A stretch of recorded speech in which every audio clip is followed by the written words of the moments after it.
Hello dear students. तो student, जैसा कि आप लोग जानते हैं कि सीएलसी की तरफ से आपको जेईई मेंस के जो क्वेश्चंस हैं जो पिछले सालों में आए हुए हैं उनको टॉपिक वाइज सॉल्व करके आपको समझाया जा रहा है थ्रू दिस वीडियो सॉल्यूशंस। तो स्टूडेंट, आई एम प्रशस्त जैन, सीनियर फैकल्टी मैथमेटिक्स। तो आज हम लोग स्टूडेंट्स प्रोबेबिलिटी के जो क्वेश्चंस पिछले सालों में आए हुए हैं जेईई मेंस में, उनके क्वेश्चंस को डिस्कस करने वाले हैं। तो चलिए हम लोग स्टार्ट करते हैं। तो स्टूडेंट, क्वेश्चन नंबर 1 देखिए, इसमें कहा गया है कि 2 cards are drawn successively with replacement from a well shuffled deck of 52 cards.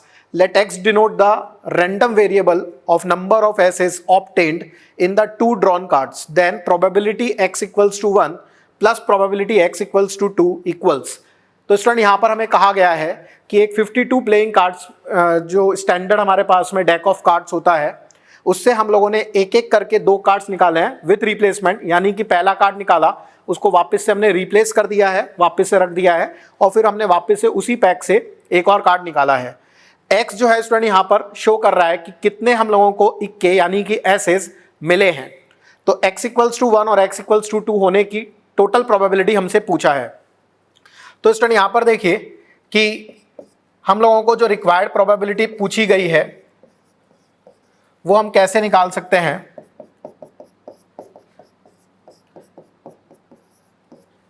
x equals to 1 का मीन क्या हुआ स्टूडेंट, कि जो 2 बार हम लोग कार्ड्स बाहर निकाल रहे हैं उनमें से एग्जैक्टली एक बार हम लोगों को एस मिले और एक बार हम लोगों को कोई और पत्ता मिले। अब जैसा आप जानते हैं स्टूडेंट कि 52 पत्तों में हमारे पास 4 एसेस होते हैं, तो किसी भी एक बार एस निकलने की प्रोबेबिलिटी होगी 4/52 और एस नहीं निकलने की प्रोबेबिलिटी होगी 48/52। तो x इक्वल्स टू 1 का मतलब है दोनों में से ठीक एक बार हम लोगों को स्टूडेंट एस मिलना चाहिए। तो सबसे पहले हमने दोनों ट्रायल्स में से स्टूडेंट एक ट्रायल को सेलेक्ट किया 2C1 तरीके से। उस बार हम लोग चाहते हैं कि एस मिले, तो उसकी प्रोबेबिलिटी हो गई 4/52 इनटू जो रिमेनिंग एक ट्रायल बचा होगा स्टूडेंट, उसमें हम चाहेंगे कि एस ना निकले, तो उसकी प्रोबेबिलिटी होगी 48/52 प्लस सेकंड में स्टूडेंट हम लोगों को प्रोबेबिलिटी x इक्वल्स टू 2 निकालना है। दैट मीन्स कि दोनों बार हम लोगों को एस मिलना चाहिए। तो every time the probability of finding N S is 4/52. So this will be student 4/52 into 4/52. तो स्टूडेंट अब हम लोग इसको सॉल्व कर लेंगे, हम इसकी कैलकुलेशन करेंगे। जब हम इसकी कैलकुलेशन करेंगे स्टूडेंट तो ये सिंप्लीफाई होके 25/169 हम लोगों को मिलेगा। इसका मतलब ऑप्शन नंबर 3 हमारा करेक्ट ऑप्शन होगा। चलिए नेक्स्ट क्वेश्चन पर आगे बढ़ते हैं। तो नेक्स्ट क्वेश्चन स्टूडेंट देखिए, हम लोगों को ये कहा गया है कि एक अर्न में 5 रेड और 2 ग्रीन बॉल्स हैं। रैंडमली हम लोगों ने वहां से एक बॉल बाहर निकाली है। अगर वो बॉल स्टूडेंट ग्रीन है तो हम लोग उस अर्न में एक रेड बॉल डाल देंगे, और अगर वो बॉल जो हमने पहले निकाली थी वो रेड है तो हम लोग ग्रीन बॉल उस अर्न में ऐड कर देंगे। दैट मीन्स स्टूडेंट हम लोग अपोजिट कलर की बॉल उस अर्न में ऐड कर देते हैं। साथ में स्टूडेंट ये भी कहा गया है कि जो पहली बॉल हम लोगों ने बाहर निकाली है उसे हम लोग अर्न में वापस नहीं रखते हैं। ओके, तो अब स्टूडेंट सेकंड बॉल भी ऐसा, ये पहली बॉल निकालने के बाद सेकंड बॉल को भी बाहर निकाला गया, तो हमें इस बात की प्रोबेबिलिटी निकालनी है कि जो सेकंड बॉल हम लोग बाहर निकाल रहे हैं दैट शुड बी रेड। तो देखिए स्टूडेंट, इसमें हम लोग अपनी प्रोबेबिलिटी कैसे निकालेंगे। तो स्टूडेंट ये टोटल प्रोबेबिलिटी थ्योरम का क्वेश्चन है। There are 2 cases. First is कि जो पहली बॉल हम लोग बाहर निकालें वो रेड हो और फिर दूसरी बार बॉल निकालने पे वो रेड मिले, और दूसरा केस है स्टूडेंट कि पहली बॉल जो हम बाहर निकाल रहे हैं दैट इज ग्रीन, और जब सेकंड बॉल हम बाहर निकालें तो वो हमारे पास रेड हो। तो पहला केस यहां पर क्या होगा स्टूडेंट कि पहली बॉल हमने जो निकाली वो रेड हो। तो देखिए पहली बॉल रेड निकालने पे स्टूडेंट उसकी प्रोबेबिलिटी होगी 5/7, क्योंकि 5 रेड बॉल्स है और टोटल बॉल्स हमारे पास 7 है। अब देखिए चूंकि स्टूडेंट रेड बॉल हमने बाहर निकाली है तो रेड बॉल तो बाहर निकल जाएगी और एक एडिशनल ग्रीन बॉल इसमें हम अब रख देंगे। तो स्टूडेंट अब देखिए सेकंड बॉल निकालते समय उस अर्न का स्टेटस, उस अर्न में क्या स्ट्रक्चर हो जाएगा, उसमें 4 तो रेड बॉल्स हो चुकी होंगी और 3 उसमें हमारे पास स्टूडेंट ग्रीन बॉल्स होंगी। तो टोटल बॉल हमारे पास कितनी हो जाएंगी उसमें 7, और सेकंड बॉल हम लोगों को रेड निकालनी है, तो रेड बॉल अब उस अर्न में कितनी बचेगी स्टूडेंट 4। ठीक है, तो ये पहली भी रेड आई दूसरी भी रेड आई, इसकी प्रोबेबिलिटी हुई, इन्हें मल्टीप्लाई किया आते हैं स्टूडेंट दूसरे जो दूसरा सबसेट है इस वाले केस का पूरे का। दूसरा है स्टूडेंट कि हम लोग पहली बॉल निकालें, वो ग्रीन आए, तो उसकी प्रोबेबिलिटी है student 2 divide by 7 multiply by, देखिए पहली बॉल अगर ग्रीन निकलेगी बाहर तो एडिशनल हम लोग उसमें कौन सी बॉल डालेंगे स्टूडेंट, रेड। तो नया जो स्ट्रक्चर हो जाएगा उस अर्न का, उसमें स्टूडेंट 6 रेड बॉल्स हो जाएंगी और एक हमारे पास उसमें ग्रीन बॉल होगी। तो जब हम सेकंड बॉल निकालेंगे तो टोटल बॉल्स हमारे पास में अभी भी स्टूडेंट 7 है और अब रेड बॉल उसमें होगी स्टूडेंट 6। तो सेकंड बार आप बॉल निकालने पे उसकी रेड होने की प्रोबेबिलिटी 6/7 होगी। तो इसको स्टूडेंट अगर हम लोग सॉल्व करते हैं तो देखिए नीचे आ गया 49, एलसीएम ले लिया तो इधर आ रहा है 20 प्लस 12 दैट इज 32। तो हमारा आंसर हो गया स्टूडेंट 32/49 जो हमें ऑप्शन नंबर फर्स्ट में दिया गया है। नेक्स्ट क्वेश्चन पे बढ़ते हैं। तो नेक्स्ट स्टूडेंट हम लोगों को क्वेश्चन देखिए दिया गया है कि एक अनबायस्ड कॉइन को हम लोगों ने टॉस किया है। अब अगर उसमें हेड आता है, अगर हमें हेड मिलता है तो हम लोग एक अनबायस्ड डाइस के पेयर को थ्रो करेंगे और अगर हमारे को कॉइन का जो रिजल्ट है वो टेल मिलता है तो हम लोग एक well shuffled pack of 9 card जिसमें 1 से लेकर 9 तक के नंबर लिखे गए हैं उससे रैंडमली हम लोग एक कार्ड निकालेंगे। नाउ हम लोगों को देखिए जब हम लोगों को हेड मिल रहा था तो अनबायस्ड डाइस से हम लोगों ने अनबायस्ड डाइस को, पेयर ऑफ अनबायस्ड डाइस को हमने रोल किया था और नंबर्स के सम को हम लोगों ने नोट किया और जब टेल आया था तब हम लोगों ने ये जो पैक ऑफ कार्ड्स है वहां से एक नंबर निकाला था। Now we want to find the probability that the number which we obtained is either 7 और 8। तो स्टूडेंट देखिए ये भी टोटल प्रोबेबिलिटी थ्योरम का ही क्वेश्चन है, तो हम दोनों केसेस की अलग अलग प्रोबेबिलिटी निकालकर उन्हें ऐड कर देंगे। तो हम पहला केस लेते हैं सबसे पहले। तो लेट अस से कि अनबायस्ड कॉइन को टॉस करने पर हेड आया, तो स्टूडेंट टॉस करने पर हेड आने की प्रोबेबिलिटी 1/2। अब हेड आने पर स्टूडेंट हम लोगों ने अनबायस्ड डाइस को थ्रो किया है और उस पर नंबर्स का जो सम है स्टूडेंट वो 7 या 8 आना चाहिए। तो स्टूडेंट देखिए जब हम अनबायस्ड डाइस को थ्रो करेंगे तो total number of cases will be 36 that is 6 × 6। पहले पर भी टोटल 6 केसेस हैं, दूसरे के लिए भी टोटल 6 केसेस हैं। अब स्टूडेंट हम लोग ये देखते हैं कि डिजिट्स का सम, दोनों डाइस पर आने वाली डिजिट्स का जो सम है वो हमारे पास में 7 या 8 कितने तरीके से हो सकता है। तो स्टूडेंट अगर मैं 7 के लिए फेवरेबल केसेस की बात करूं तो देखिए 7 के लिए स्टूडेंट फेवरेबल केसेस हमारे पास में हो सकते हैं कि पहले पे 1 दूसरे पे 6 आ जाए, पहले पे 2 दूसरे पे 5 आ जाए, पहले पे 3 दूसरे पे 4 आ जाए, या स्टूडेंट इनके रिवर्स केसेस हो सकते हैं यानी कि 6 1 5 2 4 3, पहले पे 6 दूसरे पे 1 आ जाए। तो ये 3 केसेस हो गए स्टूडेंट और इनके लिए इनके 3 रिवर्स केसेस, तो 6 केस तो स्टूडेंट ये हो गए जो 7 के लिए लिखे हैं। और 8 के लिए अगर मैं लिखता हूं स्टूडेंट तो देखिए 8 के लिए कितना हो जाएगा हमारे पास में कि पहले पे 2 दूसरे पे 6 आ जाए, पहले पे 3 दूसरे पे 5 आ जाए, पहले पे 4 दूसरे पे भी 4 आ जाए। अब स्टूडेंट देखिए इनके रिवर्स केसेस देखेंगे तो एक 6 2 आ जाएगा, एक 5 3 आ जाएगा, लेकिन 4 4 का तो कोई रिवर्स केस होगा नहीं। तो स्टूडेंट इन दोनों के रिवर्स केस हुए तो ये तो टोटल हो गए 4 और ये हो गया एक 5। तो 5 केस यहां मिले और 6 केस हमें यहां मिले थे, तो टोटल फेवरेबल केसेस हो गए स्टूडेंट 11। यानी कि पेयर ऑफ डाइस पर का जो डिजिट्स मिलती है उनका सम 7 या 8 होने के लिए टोटल 11 केसेस हो सकते हैं। तो स्टूडेंट हम लोग यहां पर लिख देते हैं 11/36। अब आते हैं स्टूडेंट दूसरे केस पर। तो दूसरे केस में स्टूडेंट हम लोगों को मान लीजिए हमने कॉइन को टॉस किया और टेल आया, तो उसकी प्रोबेबिलिटी है 1/2।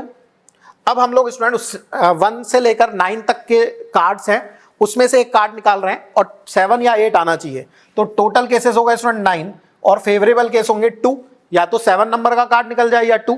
तो ये हमारे दोनों केसेस में हमने इंडिविजुअली प्रोबेबिलिटी निकाल दी और इसको अब स्टूडेंट हमें ऐड करना है। तो देखिए इनको ऐड करेंगे स्टूडेंट तो हम लोगों को यहां पर ये और ये कैंसिल हो रहा है। 72 हम लोगों ने एलसीएम लिया तो यहां आएगा स्टूडेंट 11 और यहां पर आएगा देखिए 8, 11 + 8, तो ये हो गया स्टूडेंट हमारे पास में 19/72 जो कि ऑप्शन नंबर 3 में दिया गया है। तो ये हमारे क्वेश्चन का आंसर हुआ। नेक्स्ट क्वेश्चन है स्टूडेंट कि हमें यह कहा गया है कि एक शूटर है जो किसी टारगेट को हिट करने की कोशिश कर रहा है। किसी भी शॉट में उसके टारगेट को करेक्टली हिट करने की जो प्रोबेबिलिटी है दैट इज 1/3। वो हम लोगों को बता रखा है कि वो प्रोबेबिलिटी 1/3 है। तो हम लोगों से ये पूछा है कि minimum number of independent shots कितने होंगे जिससे कि वो टारगेट को कम से कम एक बार हिट कर दे, इसकी प्रोबेबिलिटी 5/6 से बड़ी आ जाए। तो ये हम लोग स्टूडेंट कैसे करेंगे, देखिए इस प्रोबेबिलिटी को हम कैलकुलेट करते हैं। तो जैसे मान लीजिए उसने टारगेट पे हिट करना शुरू किया, हो सकता है पहली ही बार में वो उसका टारगेट करेक्टली हिट हो जाए, तो इसकी प्रोबेबिलिटी क्या होगी स्टूडेंट 1/3। दूसरा केस इसमें स्टूडेंट ये हो सकता है कि पहला टारगेट पहली बार निशाना लगाने पे उसका टारगेट हिट ना हो, दूसरी बार हिट हो। तो पहली बार हिट नहीं, देखो उसको करेक्टली हिट करने की प्रोबेबिलिटी है 1/3, तो अगर वो हिट नहीं कर पाए इसकी प्रोबेबिलिटी कितनी होगी 2/3। तो पहला टारगेट उसने किया, हिट नहीं हुआ, दैट इज 2/3। फिर उसने दूसरी बार टारगेट पे निशाना लगाया, उसकी वो सही से हिट कर जाए, इसकी प्रोबेबिलिटी 1/3। यानी इसमें हमने कौन सी प्रोबेबिलिटी गिनी स्टूडेंट, जिसमें वो दूसरी बार में सही से निशाना लगा रहा है। इसी तरह से स्टूडेंट कि पहला भी उसका हिट ना हो, दूसरा भी हिट ना हो, तो 2/3 पहली बार और दूसरी बार भी 2/3 होगा, और फिर तीसरी बार में स्टूडेंट उसका निशाना लग जाए। तो इसी तरह से स्टूडेंट ये प्रोसीजर हमारा चलता जाएगा। तो मान लेते हैं कि n बार वो निशाना जब लगा लेता है तो n टाइम तक, मतलब nth टाइम उसका निशाना सही लगे, इसकी क्या प्रोबेबिलिटी होगी। तो इसमें स्टूडेंट हम लोग n टर्म्स सपोज कर सकते हैं कि मान लीजिए कि जो हमें दिया गया है कि वो कितनी बार निशाना लगाए जिससे कि उसकी टोटल प्रोबेबिलिटी 5/6 या उससे ज्यादा हो जाए। तो हमने सपोज किया कि लेटर से कि इट इज n टाइम्स, कि उसे n टाइम्स निशाना लगाना पड़ रहा है। Now this should be greater then और इक्वल टू 5/6, जैसा हम लोगों को स्टूडेंट क्वेश्चन में दिया गया है। अब स्टूडेंट हम लोग क्या करने वाले हैं कि देखिए ये हम लोगों के पास में एक ज्योमेट्रिक सीरीज है स्टूडेंट, तो इसको हम लोग ज्योमेट्रिक सीरीज के फॉर्मूले से जोड़ लेते हैं। तो यहां पर देखिए स्टूडेंट ये हो जाएगा a1 - common ratio power number of terms upon 1 - common ratio, ठीक है, is greater than equal to 5/6। अब देखिए स्टूडेंट ये 1 - 2/3 भी 1/3 हो गया, ये भी 1/3, ये दोनों आपस में कैंसिल हो गए। तो 1 - 2/3 की power n is greater than equal to 5/6। तो हम यहां से लिख सकते हैं student 1 - 5/6 is greater than equal to 2/3 power में n। तो ये हो गया स्टूडेंट 1/6। तो 1/6 ये हुआ स्टूडेंट, तो इसको ऐसे लिखा जा सकता है, देखिए 3 to the power n is greater than equal to 2 to the power n into 6, cross multiply करके हमने लिख दिया। अब स्टूडेंट हम लोगों को यहां पर n की अलग अलग वैल्यूज रख के देखना पड़ेगा कि कौन सी सबसे छोटी वैल्यू है जिस पर कि ये इनइक्वलिटी सेटिस्फाई होती है। तो जैसे स्टूडेंट देखिए मैं n को यहां पे 1 रखता हूं, तो लेफ्ट हैंड साइड बनेगा 3 और राइट हैंड साइड बनेगा 12, तो 3 greater than equal to 12 is incorrect. फिर स्टूडेंट मैं n को यहां पे रखता हूं 2, तो देखिए लेफ्ट हैंड साइड हो गई स्टूडेंट 9 और राइट हैंड साइड हो गई 4 into 6 that is 24। 9 greater than equal to 24 is also incorrect. n को फिर रखता हूं स्टूडेंट मैं यहां पे 3, तो देखिए लेफ्ट हैंड साइड पर हो जाएगा स्टूडेंट 27 और राइट हैंड साइड पर हो जाएगा 8 इंटू 6 48, तो 27 greater than equal to 48 is also incorrect. अब रखते हैं स्टूडेंट हम n को 4, तो 4 रखते हैं, तो देखिए लेफ्ट हैंड साइड पे बनेगा हमारे पास में 81 और यहां पर हो जाएगा स्टूडेंट 16 इंटू 6, तो 16 इंटू 6 अगर हम लोग करते हैं स्टूडेंट तो यहां पर आएगा 96, तो ये भी स्टूडेंट गलत है बात। फिर हम n को रखते हैं स्टूडेंट 5, तो लेफ्ट हैंड साइड पर होगा 3 to the power 5 that is 243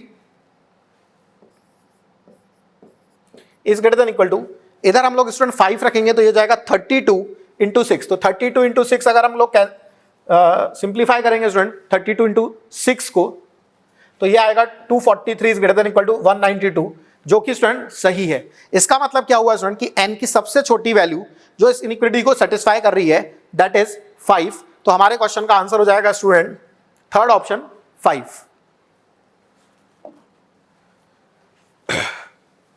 next student देखिए हम लोगों को क्वेश्चन दिया गया है कि दो इंटीजर्स रैंडमली हम लोगों ने एक सेट जिसमें 1 से लेके 11 तक के नेचुरल नंबर्स लिखे हैं, वहां से रैंडमली हम लोगों ने दो इंटीजर सेलेक्ट करे।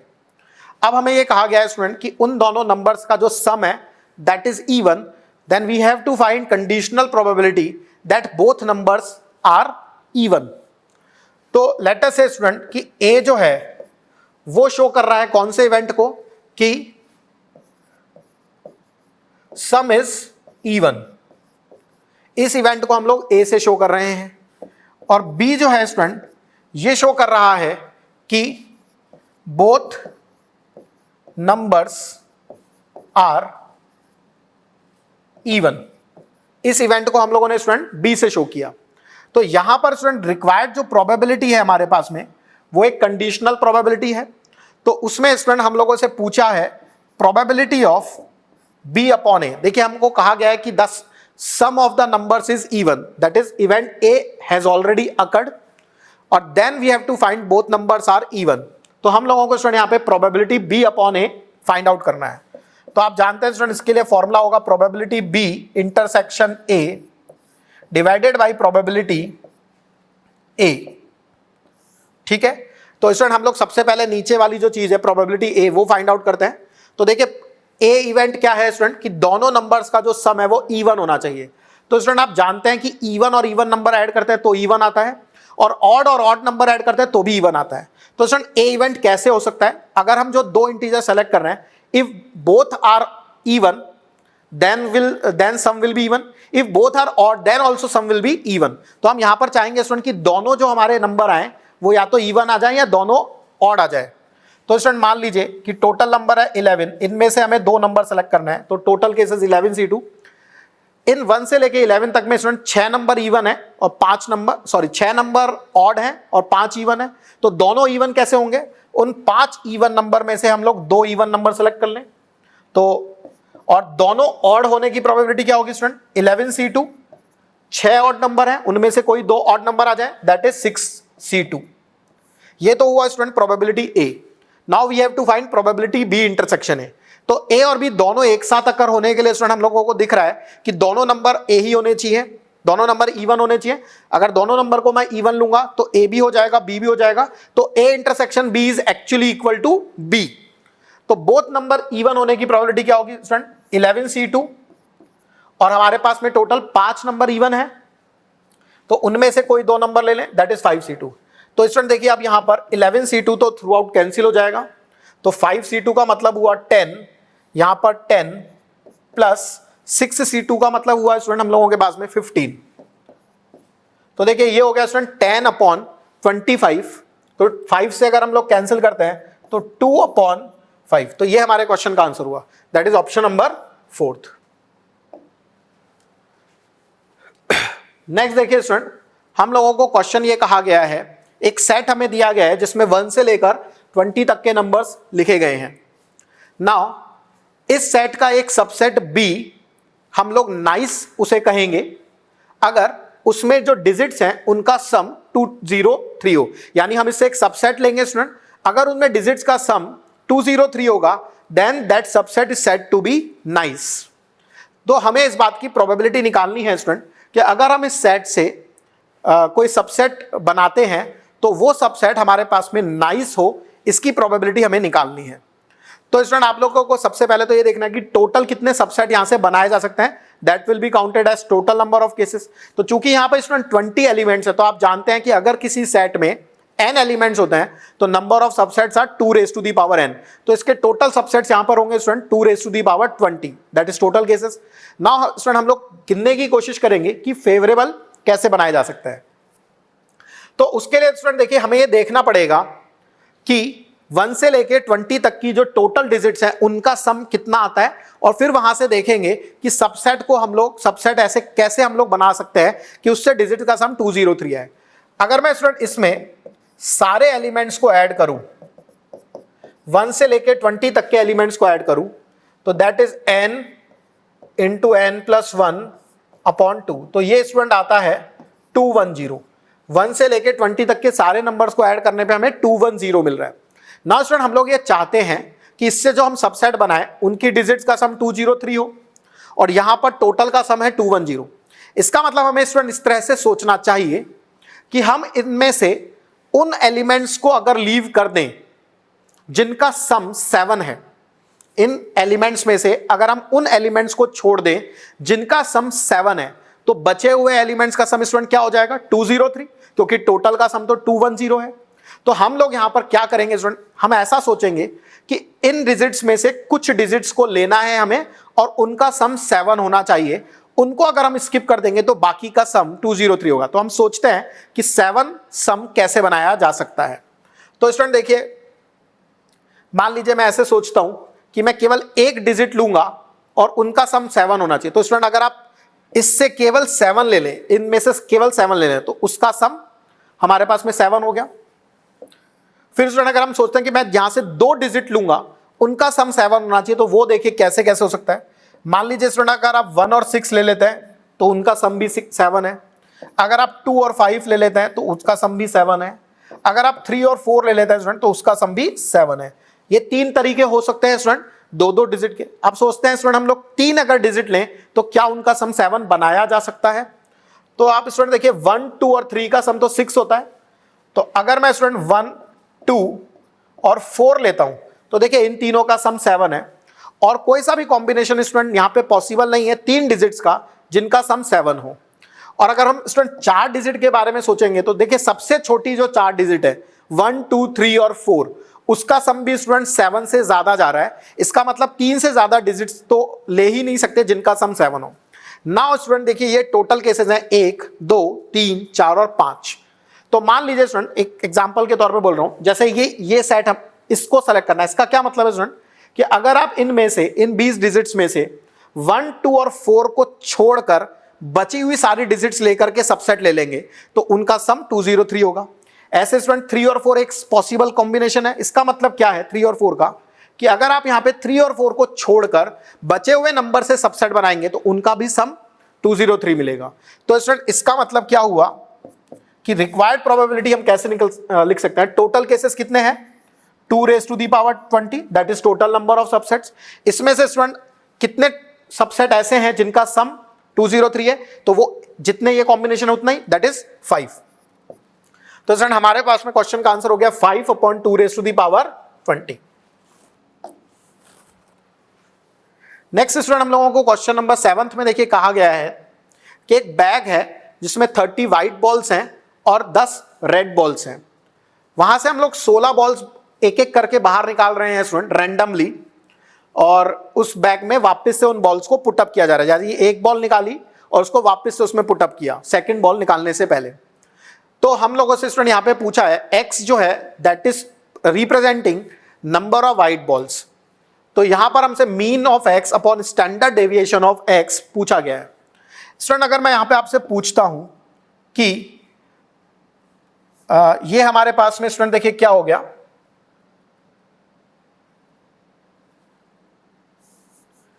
ये हमारे पास में स्टूडेंट एक बाइनोमियल डिस्ट्रीब्यूशन वाला क्वेश्चन हो गया। तो इसमें आपको स्टूडेंट ध्यान होगा कि सक्सेस की प्रोबेबिलिटी को P से और फेलियर की प्रोबेबिलिटी को Q से और नंबर ऑफ ट्रायल्स को N से रिप्रेजेंट करते हैं। तो यहां पे स्टूडेंट हम लोग सक्सेस किसको कह सकते हैं? To get white ball, this is called success.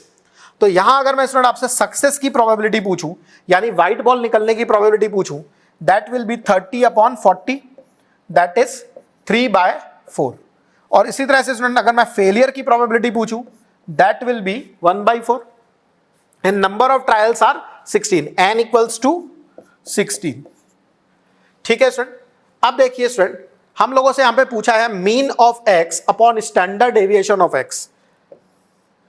तो स्टूडेंट मीन ऑफ x का मीन निकालने के लिए आपको पता होगा स्टूडेंट कि फॉर्मूला होता है n इंटू पी, और स्टैंडर्ड डेविएशन के लिए स्टूडेंट फॉर्मूला होता है n into P into Q, इसका स्क्वायर रूट। अब सीधे हम लोग यहां पे वैल्यू रख देते हैं। n is 16, p is 3/4, again 16 into 3/4 into 1/4, इसका स्क्वायर रूट। तो देखिए स्टूडेंट ये हमारे पास में आ जाएगा 12 डिवाइडेड बाई √3। अब स्टूडेंट 12 को लिख सकते हैं 4 इंटू 3, तो सिंप्लीफाई करेंगे तो ये हमें मिल रहा है 4√3, और ये हम लोगों को ऑप्शन नंबर 2 में दिया गया है। Question number 8।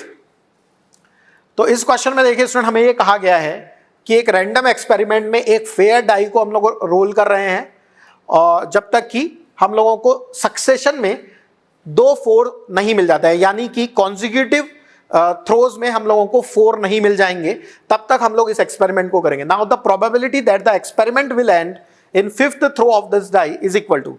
ठीक है, क्वेश्चन आपको क्लियर है स्टूडेंट कि एक फेयर डाई को हम लोग थ्रो करेंगे और कब तक हम लोग इस बात को थ्रो कर रहे हैं, जब तक कि हमें दो कॉन्जिक्यूटिव थ्रोज में 4 नहीं मिल जाते हैं। तो हमें इस बात की यहां पर प्रोबेबिलिटी निकालनी है स्टूडेंट कि इस एक्सपेरिमेंट को 5th थ्रो में हमें स्टॉप करना पड़ेगा, इसकी प्रोबेबिलिटी हमसे पूछी गई है। तो 5th थ्रो में अगर स्टूडेंट जो इस एक्सपेरिमेंट का जो परफॉर्मेंस है अगर उसको बंद करना है, इसका मतलब क्या है स्टूडेंट कि 4th और 5th थ्रो में हमें 4 मिलना ही चाहिए। तो लेट अस से स्टूडेंट कि ये मैं जो हमारे पास में 5 थ्रोज है उनको इस तरह से डैश से रिप्रेजेंट कर रहा हूं। 5वें थ्रो में हम लोगों को इस एक्सपेरिमेंट को बंद करना है, इसका मतलब स्टूडेंट 4th थ्रो में हम लोगों को 4 मिलना चाहिए और 5th थ्रो में भी हमको 4 मिलना चाहिए। तो ये दो कॉन्जिक्यूटिव 4 होंगे जिसकी वजह से इस एक्सपेरिमेंट को आगे परफॉर्म करना बंद किया जाएगा। अब स्टूडेंट सोचिए कि 3rd थ्रो में क्या होगा। आप सोचिए अगर स्टूडेंट 3rd थ्रो में भी 4 होता तो 3rd भी 4 होता और 4th भी 4 होता, तो फिर हम 4th थ्रो में ही एक्सपेरिमेंट को बंद कर देते, 5th थ्रो की जरूरत नहीं होती। इसका मतलब स्टूडेंट इस थ्रो में 4 नहीं आ सकता, ये हम पक्के तौर पे कह सकते हैं। और स्टूडेंट अब सोचिए कि फर्स्ट और सेकंड थ्रो में क्या होना चाहिए। तो स्टूडेंट मैं ये कह सकता हूं कि फर्स्ट और थ्रो में दोनों में 4 हो ऐसा नहीं होना चाहिए, बाकी कोई सा भी प्रोसेस चलेगा, क्योंकि अगर फर्स्ट और सेकंड में दोनों 4 होते तो हम सेकंड थ्रो के बाद में कॉइन को आगे टॉस नहीं, डाइस को आगे थ्रो नहीं करते स्टूडेंट। तो मैं यहां कह सकता हूं कि एक्सेप्ट 4 and 4, पहले में भी 4 हो दूसरे में भी 4 हो, इसको छोड़कर पहले और दूसरे ट्रायल में कुछ भी डिजिट्स आ सकती हैं। तो अब स्टूडेंट हम लोग इसकी प्रोबेबिलिटी निकालते हैं। तो देखिए स्टूडेंट पहले दोनों केसेस को देखते हैं। तो देखिए पहले और दूसरे, अगर मैं आपको यह कहता है स्टूडेंट कि पहले और दूसरे ट्रायल में 4 और 4 आना ही चाहिए, इसकी क्या प्रोबेबिलिटी होती। तो देखिए टोटल केसेस होते हैं स्टूडेंट 6 into 6 दैट इज 36, और दोनों पे 4 आए इसकी प्रोबेबिलिटी हो जाती है फिर 1/36। तो ये नहीं होना चाहिए। तो स्टूडेंट पहले और दूसरे ट्रायल में दोनों में 4 ना आए, इसकी प्रोबेबिलिटी को हम 1 - 1/36 लिख सकते हैं, है ना। दोनों में 4 आने की प्रोबेबिलिटी 1/36। तो दोनों में लगातार 4 ना हो, इसकी प्रोबेबिलिटी क्या होगी 1 - 1/36। ना थर्ड में स्टूडेंट क्या मिलना चाहिए, थर्ड में 4 को छोड़ के कुछ भी मिलना चाहिए, दैट इज 5/6। और 4th और 5th थ्रो में स्टूडेंट हमें 4 मिलना चाहिए, तो 4th थ्रो में 4 मिले इसकी प्रोबेबिलिटी 1/6, और 5th थ्रो में भी 4 मिले इसकी प्रोबेबिलिटी भी 1/6। ठीक है स्टूडेंट, इसको अगर हम लोग सिंप्लीफाई कर लेंगे तो हमारे क्वेश्चन का आंसर हमें मिल जाएगा। तो यहां देखिए स्टूडेंट 6 की पावर 5, इसको हम लोग लिख देंगे 35/36। तो ये 6 स्क्वायर इंटू 6 क्यूब, तो 6 की पावर 5 6 की पावर 5 हमें नीचे मिला। यहां हो गया स्टूडेंट 35 इंटू 5। तो अगर इसको सिंप्लीफाई करते हैं स्टूडेंट तो देखिए ये हम लोगों को मिल जाएगा 175/6 टू दी पावर 5, और ये स्टूडेंट हमें ऑप्शन नंबर सेकंड में दिया गया है, तो ये हमारे क्वेश्चन का आंसर हुआ। नेक्स्ट देखिए स्टूडेंट हम लोगों को क्वेश्चन में दिया गया है एक ये हम लोगों को यहां पर एक मनी से रिलेटेड एक क्वेश्चन दिया गया है। तो इसमें क्या कहा गया है स्टूडेंट कि a man wins 100 rupees if he gets 5 or 6 on a throw of a fair die and loses ₹50 for getting any other number on the die. तो स्टूडेंट अगर डाइस को वो थ्रो करता है और उसे 5 या 6 मिलता है तब तो वो 100 रुपए जीत जाता है, और बचे हुए किसी भी नंबर पर वो 50 रुपए हार जाता है। तो if he decides to throw the die either till he gets a 5 or a 6 or to a maximum number of 3 throws, then his expected gain or loss। तो स्टूडेंट यहां पे ये कहा गया है कि या तो वो थ्रो करना कब तक कंटिन्यू करेगा कि या तो उसको 5 या 6 मिल जाए, या फिर 3 बार वो थ्रो कर चुका होगा तो भी वो आगे थ्रो नहीं करेगा, दैट इज 4th थ्रो वो किसी भी हालत में नहीं करेगा। तो टोटल उसकी एक्सपेक्टेड जो गेन या लॉस होगा वो क्या होगा। तो स्टूडेंट यहां पर मैं आपको एक फॉर्मूला बता दूं कि जब भी मनी से रिलेटेड क्वेश्चन होते हैं तो एक्सपेक्टेड अमाउंट ऑफ मनी के लिए एक फॉर्मूला है कि प्रोबेबिलिटी ऑफ गेटिंग मनी कि उसके मनी जीतने की प्रोबेबिलिटी इनटू कितनी मनी वो जीतने के केस में जीतता है वो मल्टीप्लाई कर देते हैं, तो एक्सपेक्टेड अमाउंट ऑफ मनी आता है। Okay, this is called expectation of money, probability of success into amount which he gets in case of success। तो अब देखिए स्टूडेंट, हम सारे केसेस को अलग अलग ले लेते हैं और उनकी उसकी जो मनी की एक्सपेक्टेशन है वो हम लोग पता कर लेते हैं।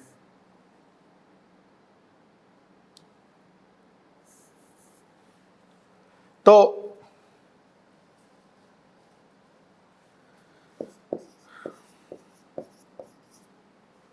मनी एक्सपेक्टेड इक्वल्स टू, तो लेट अस से स्टूडेंट की उसको पहले ही थ्रो में 5 या 6 मिल जाता है, तो इसकी प्रोबेबिलिटी कितनी होगी 2/6, और पहले ही थ्रो में उसको 5 या 6 मिला तो वो कितने रुपए जीतेगा 100, वो हमने मल्टीप्लाई किया। पहले थ्रो में 5 या 6 आ गया तो वो दूसरा थ्रो नहीं करेगा।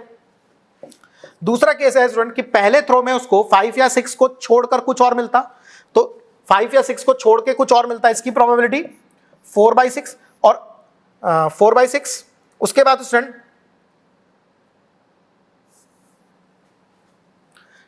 इनटू दूसरी बार वो थ्रो करता तब उसको स्टूडेंट 5 या 6 मिल जाता, तो इसकी प्रोबेबिलिटी 2/6। अब इसमें क्या होता है स्टूडेंट कि पहली बार उसको 5 या 6 के अलावा कुछ मिला है तो उसमें वो 50 रुपीज हार जाता, यानी -50, और दूसरी बार उसको 5 या 6 मिला है तो वो 100 रुपए जीत जाता। फिर वो तीसरा थ्रो नहीं करता क्योंकि दूसरी बार वो जीत चुका है।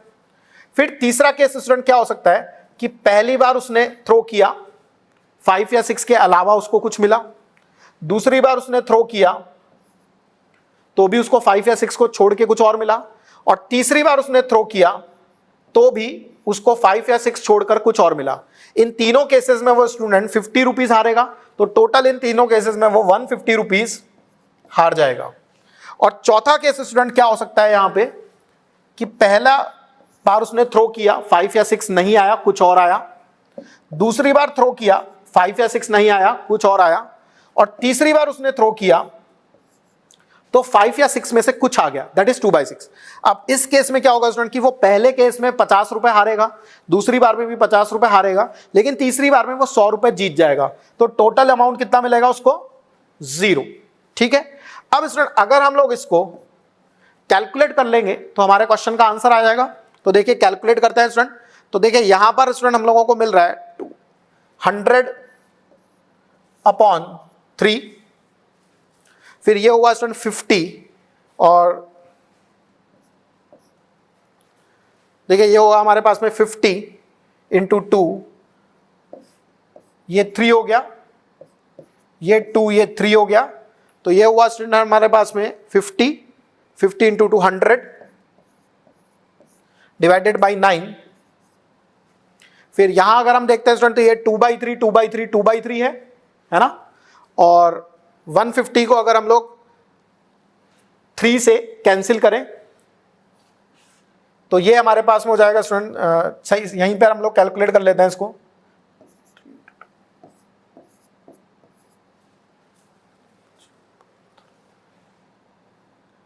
ये हुआ हमारे पास में 2, ये हुआ 3, फिर ये स्टूडेंट 2, ये 3, ये 2 और ये 2 हमने कैंसिल कर दिया, तो आप देखिए स्टूडेंट ये हो गया हमारे पास में माइनस में 100 डिवाइडेड बाई 9, हाँ माइनस में 100 नहीं स्टूडेंट 400, 4 × 2 × 50 -400/9। तो देखिए स्टूडेंट अगर मैं यहां पर इसको सिंप्लीफाई करता हूं तो 9, तो यहां आएगा 300 + 100 400 - 400 दैट इज 0। तो स्टूडेंट क्वेश्चन में टोटल आंसर आ गया 0, यानी कि उसकी expected amount of money should be 0, that is option number 4। Next student देखिए क्वेश्चन में हमें यह कहा गया है कि let A and B are two non null event such that A is subset of B, then which of the following statement is always correct. तो student यहां पर कुछ इस तरह का हमें दिया गया है कि ए जो है वो बी का सबसेट है और दोनों ही नॉन एम्प्टी सेट्स को रिप्रेजेंट कर रहे हैं, दोनों नॉन नल इवेंट्स हैं, यानी इनमें से किसी की भी प्रोबेबिलिटी 0 नहीं है। तो स्टूडेंट हमें 4 अलग अलग ऑप्शन दिए गए हैं, हमें देखना है कि उनमें से कौन सा ऑप्शन ऑलवेज करेक्ट होगा। तो हम लोग एक एक करके सारे ऑप्शंस को यहां पे देखते हैं। तो सबसे पहले स्टूडेंट हम लोगों को प्रोबेबिलिटी A/B निकालना है, तो इसके लिए आप जानते हैं कि ये होगा probability A intersection B divided by probability B। Now अब देखिए स्टूडेंट कि A जो है वो B का सबसेट है, है ना। तो ए और इंटरसेक्शन बी का मतलब क्या होगा, ए भी होना चाहिए और बी भी, दोनों एक साथ होने चाहिए। तो चूंकि स्टूडेंट ए जो है वो हमारे पास में बी का सबसेट है, तो ए इंटरसेक्शन बी का मतलब हमारे पास में प्रोबेबिलिटी ऑफ ए होगा divided by probability B. Now it is not necessary that these two are equal, so ये दोनों इक्वल होना जरूरी नहीं है स्टूडेंट, इसलिए इसका 1 होना जरूरी नहीं है। तो ऑप्शन नंबर 1 जो है वो इनकरेक्ट है। सेकंड ऑप्शन को अगर मैं देखता हूं स्टूडेंट, तो देखिए वहां पर हम लोगों को फिर से प्रोबेबिलिटी ए अपॉन बी ही पूछा है, तो ये मैं यहां पर निकाल चुका हूं स्टूडेंट की probability A is probability A divided by probability B. अब आप देखिए स्टूडेंट कि जो प्रोबेबिलिटी बी है उसकी जीरोस और 1 के बीच में कोई वैल्यू होगी, that is this will be 0 point something. तो अगर मैं प्रोबेबिलिटी ए को 0 पॉइंट समथिंग से डिवाइड करूंगा स्टूडेंट, तो उसकी वैल्यूएशन बढ़ जाएगी। जैसे अगर आप 10 को स्टूडेंट 0.2 से डिवाइड करेंगे तो 10 से बड़ा आंसर आएगा। तो ये स्टूडेंट जो होगा वो निश्चित रूप से प्रोबेबिलिटी ए से बड़ा होना चाहिए। ठीक है, ये जो हमारे पास में पूरा इवेंट है स्टूडेंट, वो हम लोगों के पास में प्रोबेबिलिटी ऑफ ए से बड़ा होगा। एक बार देख लेते हैं, probability A upon probability B. फिर से मैं बता देता हूं, प्रोबेबिलिटी बी जो है स्टूडेंट वो 0 पॉइंट समथिंग है, तो 0 पॉइंट समथिंग से अगर हम लोग डिवाइड करेंगे स्टूडेंट तो वैल्यू बढ़ेगी। तो ये जो है निश्चित रूप से प्रोबेबिलिटी ए से हमारे पास में बड़ा होगा। तो इसलिए स्टूडेंट ऑप्शन नंबर सेकंड जो है वो हमारे क्वेश्चन का सही आंसर होगा। अब देखिए स्टूडेंट क्वेश्चन नंबर 11th में हमें क्या दिया गया है कि the minimum number of time one has to toss a fair coin so that the probability of observing at least one head is at least 90%। Okay, यानी कि एक फेयर कॉइन को हम लोग टॉस कर रहे हैं स्टूडेंट, तो हमें इस बात की प्रोबेबिलिटी निकालनी है कि कम से कम एक बार तो हमें हेड मिले। इसकी जो प्रोबेबिलिटी है वो कम से कम 90% होनी चाहिए। तो कितनी बार हम लोगों को उस कॉइन को टॉस करना पड़ेगा। तो स्टूडेंट देखिए हम उस कॉइन को टॉस करते जाएंगे और हम इंडिविजुअली इस तरह की प्रोबेबिलिटीज निकालेंगे। जैसे पहली बार हेड आ जाए, इसकी क्या प्रोबेबिलिटी है, पहली बार हेड ना आए, दूसरी बार हेड आए, इसकी क्या प्रोबेबिलिटी है, पहली दूसरी दोनों बार हेड ना आए, तीसरी बार हेड आए, इसकी क्या प्रोबेबिलिटी है। फिर इनको हम लोग मान लेंगे स्टूडेंट कि हमें कॉइन को टोटल n टाइम्स उछालना पड़ रहा है, तब हमारे पास में probability of getting at least one head becomes greater than 90%। फिर हम लोग स्टूडेंट वहां से n निकालने की कोशिश करेंगे। तो देखिए मान लीजिए पहली बार उसको हेड आ जाता, इसकी प्रोबेबिलिटी क्या होगी स्टूडेंट 1/2। पहली बार में स्टूडेंट मान लीजिए हेड ना आता, टेल आता, पहली बार में हमको टेल मिला और फिर दूसरी बार में हेड मिला तो 1/2। पहली बार और दूसरी बार स्टूडेंट टेल मिला तो 1/2 इंटू 1/2 और तीसरी बार उसको हेड मिला।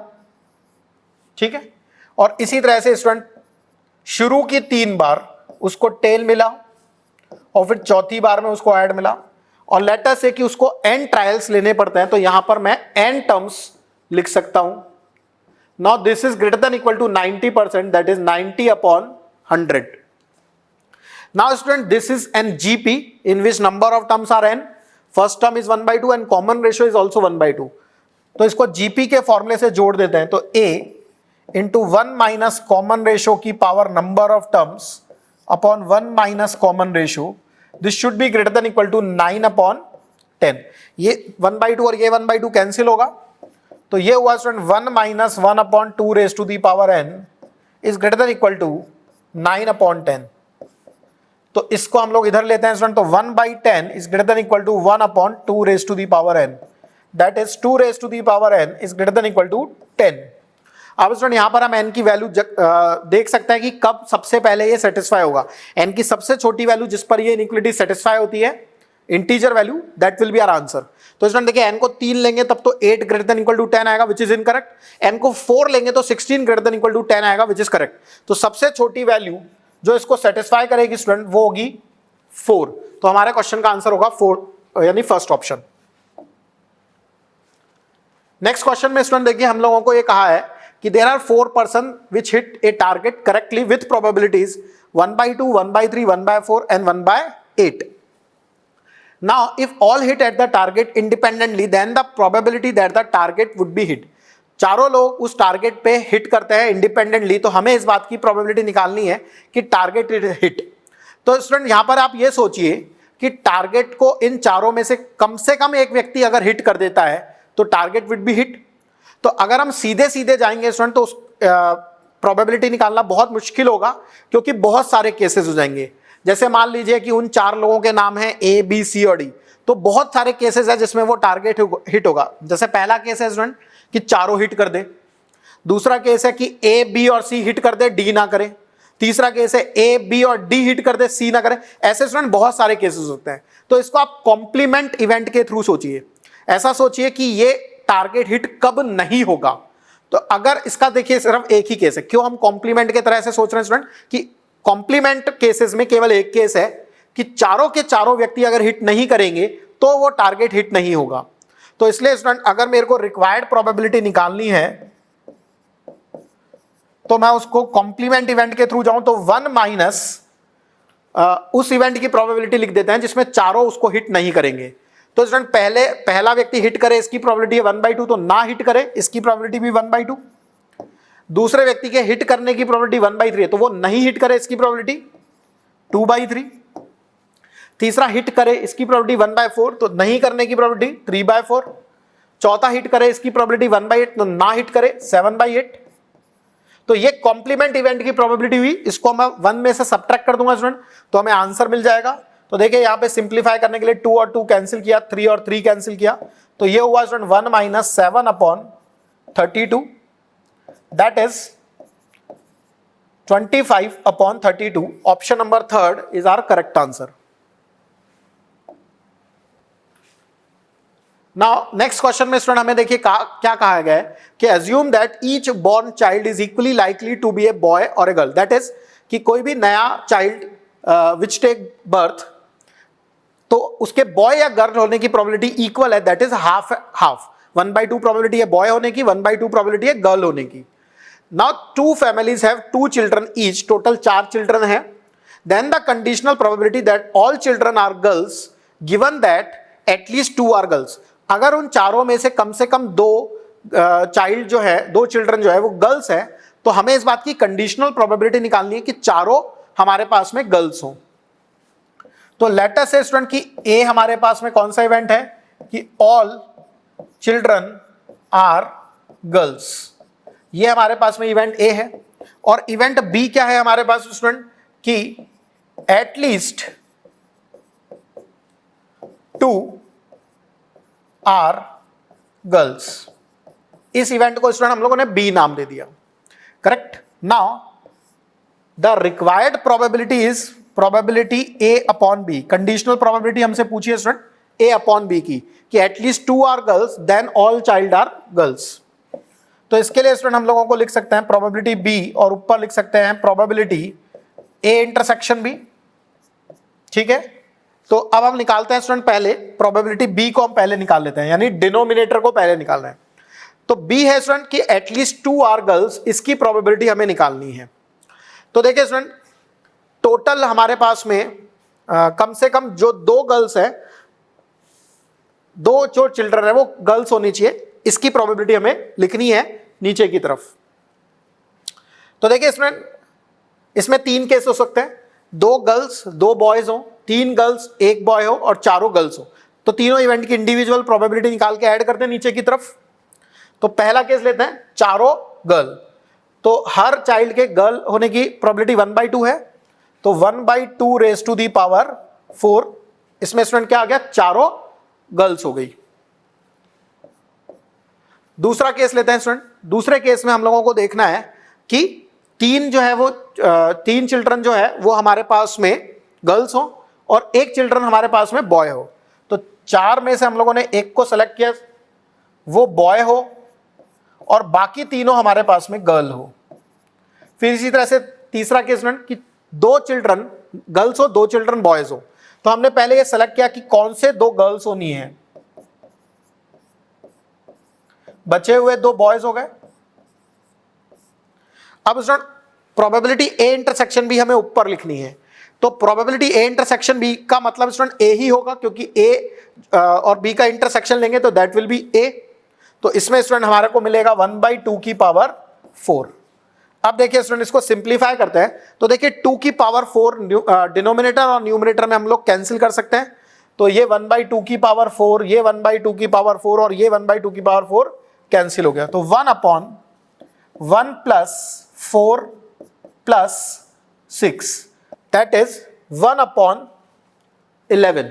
ठीक है स्टूडेंट, तो इस तरह से देखिए स्टूडेंट हम लोगों को ये आंसर मिल गया 1/11 जो हमें ऑप्शन नंबर 4 में दिया गया है। ठीक है, चलिए नेक्स्ट क्वेश्चन पे बढ़ते हैं। तो नेक्स्ट क्वेश्चन में स्टूडेंट हम लोगों को देखिए दिया गया है कि minimum number of times A fair coin must be toss so that the probability of getting at least one head is more than 99%। तो देखिए स्टूडेंट ये लगभग वैसा ही क्वेश्चन है, थोड़ी देर पहले यहां पर हमने इसी तरह का क्वेश्चन किया था, वहां पे परसेंटेज 90 थी, सेम क्वेश्चन 99% के साथ दिया गया। तो इसका मतलब स्टूडेंट ये इस टाइप के क्वेश्चन काफी इंपॉर्टेंट है, काफी सारे क्वेश्चन इस तरह के पूछे गए हैं। तो फिर से बिल्कुल वैसे ही करेंगे, मान लीजिए पहली बार उसको हेड मिल जाए 1/2, पहली बार टेल आए, दूसरी बार हेड आए, पहली दूसरी बार टेल आए, तीसरी बार में हेड आए, इस तरह से मान लेते हैं स्टूडेंट कि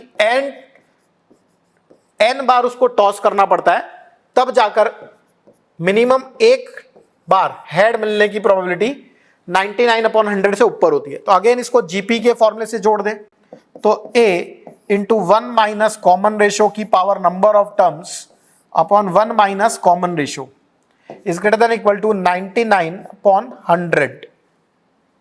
तो ये 1/2 और ये 1/2 कैंसिल हुआ स्टूडेंट, तो ये आ गया 1 minus 99/100 is greater than equal to 1/2 raise to the power n, that is 1/100 is greater than equal to 1/2 raised to the power n। Cross multiply किया स्टूडेंट, तो ये मिला। अब देखिए फिर से वही n को हम देखेंगे कि ये सबसे छोटी वैल्यू जिस पर ये सेटिस्फाई होता है, तो n को देखिए स्टूडेंट अगर मैं 6 लिखता हूं तो 2 raised to the power 6 is 64, तो 64 greater than equal to 100 is wrong, n equal to 6 is not satisfying this inequality। Now if you put n equal to 7, 2 raised to the power 7 is 128, that is 128 greater than equal to 100, which is correct। So the minimum value of n which is satisfying this inequality is 7। तो हमारे question का answer हो जाएगा student 7, that is option number 2। Next question देखें student हम लोग, तो यहां देखिए एक बाइनोमियल डिस्ट्रीब्यूशन का क्वेश्चन हमसे पूछा है। रैंडम वेरिएबल x का जो मीन है that is 8 and variance is 4। Now probability x is less than equal to 2 is k upon 2 raised to the power 16, then we have to find value of k। तो student हम लोग जानते हैं कि mean के लिए जो फॉर्मूला होता है that is n into P, जो हमें यहां पर 8 दिया है, लेट अस से इट इज इक्वेशन नंबर 1। और वेरिएंस का फॉर्मूला होता है student n into P into Q which is given 4। तो यहां से स्टूडेंट हम लोग p और q इन सबकी वैल्यू निकालेंगे। तो 2 से मैंने इक्वेशन नंबर फर्स्ट को डिवाइड किया, तो q equals to 4/8 that is 1/2। Now student हम लोग जानते हैं कि p equals to 1 minus q, p plus q is always 1, so this is 1 minus 1/2 1/2। इसका मतलब क्या हुआ स्टूडेंट कि सक्सेस और फेलियर दोनों की प्रोबेबिलिटी बराबर है, that is each is equal to 1/2। Now p को अगर मैं स्टूडेंट इक्वेशन नंबर फर्स्ट में रखता हूं, तो देखिए n into 1/2 equal to 8 that is n equal to 16, यानी कि 16 ट्रायल्स किसी एक्सपेरिमेंट के किए गए और हर ट्रायल में सक्सेस और फेलियर दोनों की प्रोबेबिलिटी 1/2 थी। अब स्टूडेंट हम लोगों से यहां पे पूछा है कि probability x less than equal to 2, that is probability x student 0 हो सकता है, x 1 हो सकता है, और x जो है स्टूडेंट वो यहां पर 2 हो सकता है। ठीक है, तो एक एक करके हम इसकी प्रोबेबिलिटी निकालते हैं। तो x इक्वल्स टू 0 का मतलब क्या हुआ स्टूडेंट्स कि 16 ट्रायल्स में एक भी बार सक्सेस नहीं मिली, तो 16 ट्रायल्स में से 0 ट्रायल सेलेक्ट किया और हर बार फेलियर मिला, तो 1/2 की पावर 16, हर बार फेलियर की प्रोबेबिलिटी 1/2 की पावर 16।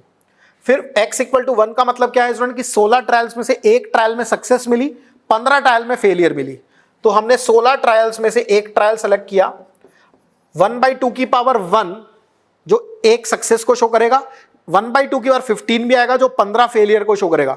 तो चूंकि दोनों ही 1/2 है स्टूडेंट, तो टोटल 1/2 की पावर हम लोगों को 16 ही मिल जाएगा, 1/2 की पावर 16। फिर x इक्वल टू 2 का मतलब क्या है, 2 बार सक्सेस 14 बार फेलियर, तो 16 ट्रायल्स में से 2 ट्रायल सेलेक्ट करें 1/2 की पावर 2 इंटू 1/2 की पावर 16, दैट इज 1/2 की पावर फिर से यहां पर क्या आएगा स्टूडेंट 16। तो देखिए इसमें मैंने 1/2 की पावर 16 तो कॉमन ले लिया, 16C0 is 1, 16C1 is 16 and 16C2 is 16 into 15 upon 2, that is 120। तो ये हुआ स्टूडेंट हम लोगों के पास में 137 upon 2 raise to the power 16। तो स्टूडेंट अगर हम कंपेयर करें k upon 2 raise to the power 16 से, तो k कितना हो जाएगा 137, तो हमारे क्वेश्चन का आंसर हो जाएगा 137, ऑप्शन नंबर फर्स्ट। ओके, तो अब इस क्वेश्चन में स्टूडेंट देखिए कि हम लोगों को ये कहा गया है कि एक रेगुलर हेक्सागन के 6 वर्टिसेस में से हम लोग 3 वर्टिसेस को रैंडमली चूज कर रहे हैं। We have to find the probability that the triangle formed with these chosen vertices is equilateral. तो स्टूडेंट देखिए ये हमारे पास में इस तरह से एक रेगुलर हेक्सागन हमने लिया। लेट अस से कि इसके वर्टिसेस हैं A1, A2, A3, A4, A5 और A6। तो स्टूडेंट अगर आप खुद सोचिए, अगर मैं A1, A3 और A5 इन 3 वर्टिसेस को चुनूंगा तो इक्विलेटरल ट्रायंगल बनेगा, या फिर रिमेनिंग 3 को चुनूंगा यानी A2, A4 और A6 को चुनूंगा तो इक्विलेटरल ट्रायंगल बनेगा। 2 ही केसेस हमारे पास पॉसिबल है।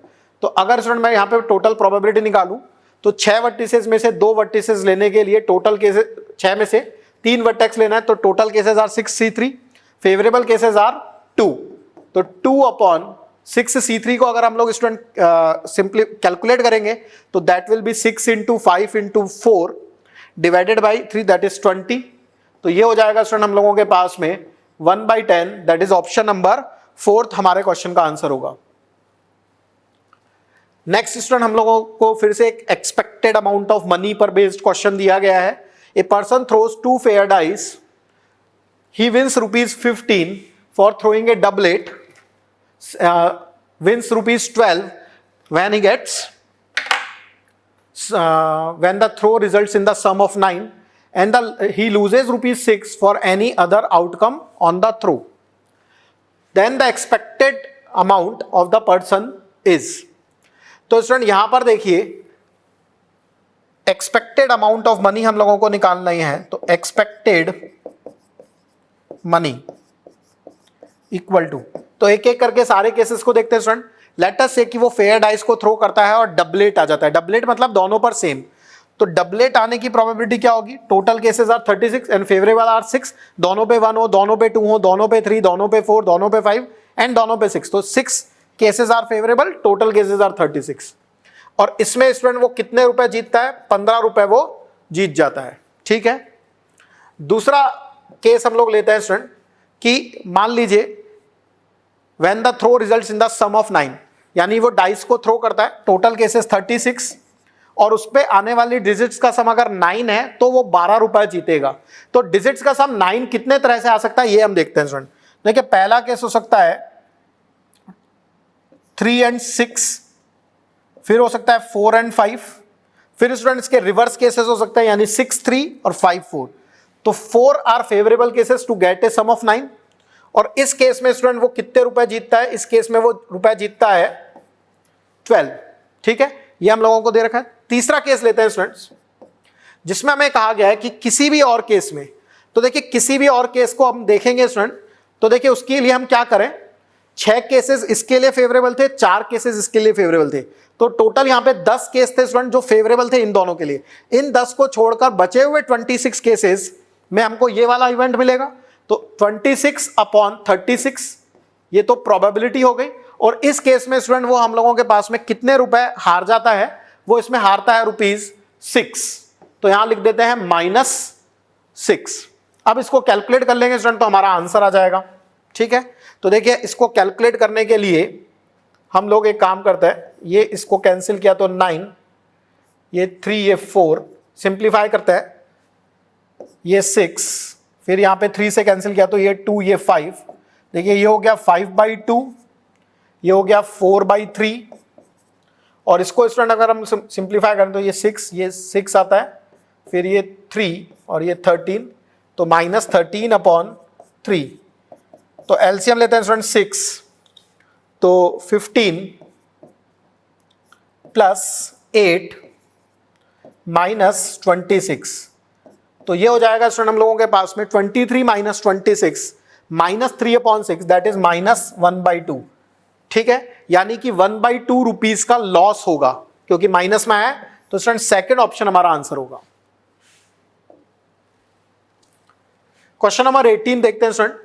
यहां पर देखिए कहा गया है कि एक एडमिशन टेस्ट के इनिशियल स्क्रीनिंग में एक candidate is given 50 problems to solve. If the probability that the candidate can solve any problem is 4/5, then the probability that he is unable to solve less than 2 problems. Okay, तो देखिए student यहां पर हम लोगों को यह कहा गया है कि किसी एग्जाम में एक स्टूडेंट को 50 प्रॉब्लम सॉल्व करने के लिए दी जाती है एंड किसी भी प्रॉब्लम को वो सही से सॉल्व करे, इसकी प्रोबेबिलिटी 4/5 है। दैट इज वो नहीं कर पाएगा, इसकी प्रोबेबिलिटी 1/5 होगी।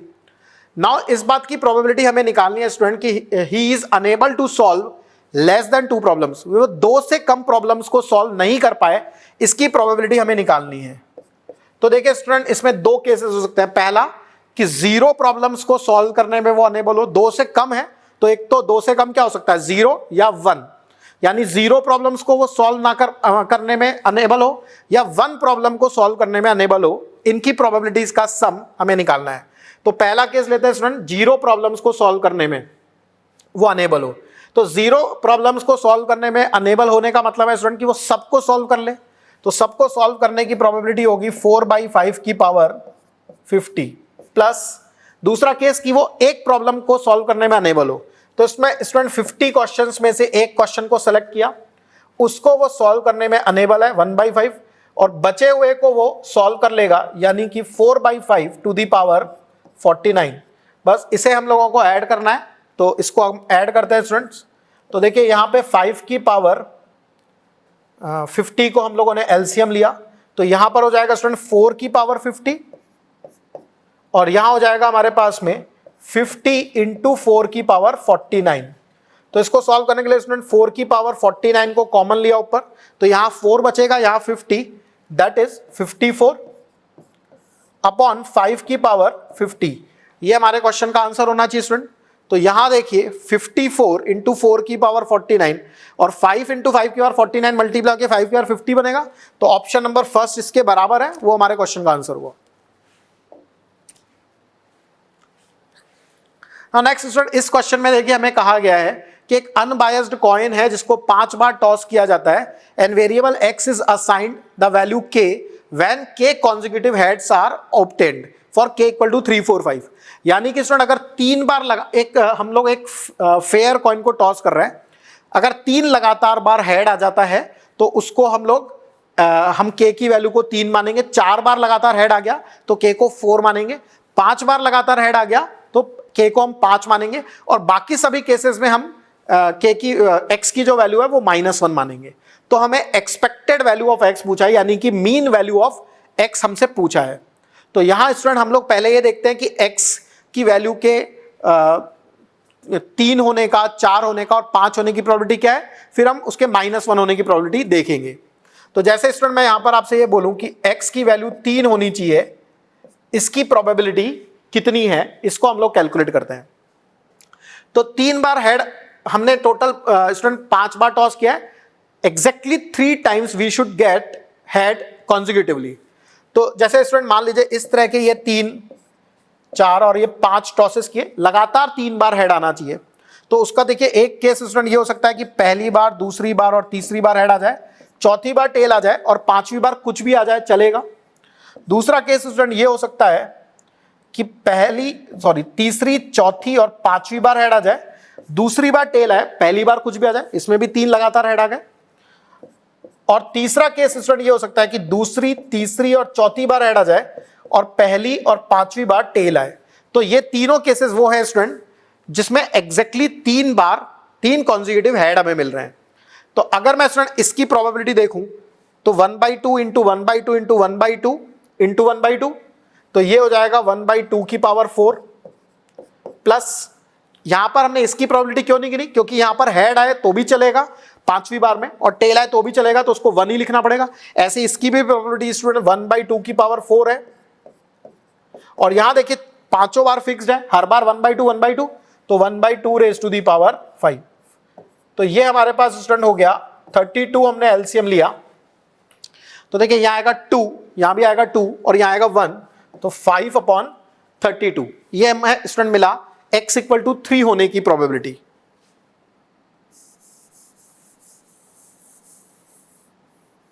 अब स्टूडेंट इसी तरह से निकालते हैं x = 4 होने की प्रोबेबिलिटी। तो x = 4 का मतलब क्या है स्टूडेंट कि लगातार यानी कॉन्जिक्यूटिव 4 हेड हमें मिले। तो स्टूडेंट देखिए इसमें क्या क्या केसेस हो सकते हैं, पहली बार, दूसरी बार, तीसरी बार और चौथी बार हेड मिले, पांचवी बार टेल मिले, या फिर लास्ट की चारों बार हेड मिले और पहली बार टेल मिले, यही दो केस हो सकता है। तो स्टूडेंट इस पहले केस को देखें तो पांचों बार हमने फिक्स कर दिया कि कब हेड कब 1 टेल, तो हर बार 1/2 प्रोबेबिलिटी, तो ये हो जाएगा पहले केस की प्रोबेबिलिटी 1/2 की पावर 5 और इसी तरह से दूसरे केस की प्रोबेबिलिटी भी 1/2 की पावर 5। तो ये स्टूडेंट हो गया हमारे पास में देखिए 32, अगर हम एलसीएम लेते हैं तो 1 + 1 2/32 यानी 1/16। अब स्टूडेंट देखिए अगर मैं x = 5 होने की प्रोबेबिलिटी निकालता हूं तो उसका मतलब है स्टूडेंट कि पांचों बार हेड आए तो 1/2 raise to the power 5 that is 1/32। तो x = 3, x = 4 और x = 5 तीनों होने की प्रोबेबिलिटी हमने निकाल दी स्टूडेंट। अब मान लीजिए हमें ये कह रखा है कि बचे हुए सभी केसेस में x की वैल्यू -1 होगी, तो उसको स्टूडेंट हम लोग निकाल सकते हैं इस तरह से कि 1 में से इन सबको सब्ट्रैक्ट कर दें, तो 1 - 5/32 -1/16 -1/32। तो 32 एलसीएम लिया स्टूडेंट, तो देखिए यहां आएगा 32 - 5 यानी कि 27, माइनस में 2 यानी 25, माइनस में 1 यानी 24। तो ये हो जाएगा स्टूडेंट 3/4। ठीक है, तो ये हमने स्टूडेंट x के -1, 3, 4 और 5 चारों होने की प्रोबेबिलिटीज निकाल दी है। अब स्टूडेंट हम लोगों से पूछा है कि x की एक्सपेक्टेड वैल्यू कितनी है। तो इसके लिए स्टूडेंट हम लोग एक्सपेक्टेड वैल्यू ऑफ x निकालते हैं। तो देखिए उसके लिए फॉर्मूला आपको पता होगा स्टूडेंट, pi × xi का सिग्मा। ठीक है, ये हमारे पास में होता है, तो इसको सिंप्लीफाई करते हैं स्टूडेंट। तो देखिए जैसे x की वैल्यू के 3 होने की प्रोबेबिलिटी है स्टूडेंट 1, 5/32 और उस समय हमने x को लिया है 3 तो इंटू 3, प्लस x की वैल्यू 4 होने की प्रोबेबिलिटी है 1/16 और उसमें हमने x को लिया है स्टूडेंट 4, प्लस x के 5 होने की प्रोबेबिलिटी है 1/32 इंटू x को लिया है 5 और चौथा केस स्टूडेंट है हम लोगों के पास में कि x को -1 लिया जाए, इसकी प्रोबेबिलिटी है 3/4 और यहां x की वैल्यू है -1। तो सीधे सीधे हम इस फॉर्मूले को लगा के कैलकुलेट कर लेते हैं। तो अब यहां पर देखिए स्टूडेंट सिंप्लीफाई करते हैं हम लोग, तो उसके लिए हम लोग यहां पर 32 एलसीएम ले लेते हैं, तो यहां आ जाएगा स्टूडेंट 15, यहां पर आ जाएगा हमारे पास में 8, यहां आ जाएगा 5 और यहां आ जाएगा माइनस में 24। ठीक है स्टूडेंट, तो अब देखिए ये हमारे पास में हो जाएगा 4/32 यानी 1/8। ठीक है, तो ये हमारे पास में स्टूडेंट ऑप्शन नंबर 4 जो है वो हमारे क्वेश्चन का आंसर हो जाएगा। ठीक है, चलिए नेक्स्ट क्वेश्चन पे बढ़ते हैं। Question number 20। तो इसमें स्टूडेंट देखिए हमें कहा गया है कि एक वर्कशॉप में 5 मशीन्स हैं और किसी भी एक मशीन के किसी पर्टिकुलर डे पे खराब होने की प्रोबेबिलिटी 1/4 है। then if the probability that at the most 2 machines will be out of service on the same day is 3/4 whole cube into k, then k is equal to। तो हमें ये कहा गया है स्टूडेंट कि उन 5 मशीन में से ज्यादा किसी दिन 2 मशीन खराब हो, इसकी प्रोबेबिलिटी इतनी है, तो हमें k की वैल्यू निकालनी है।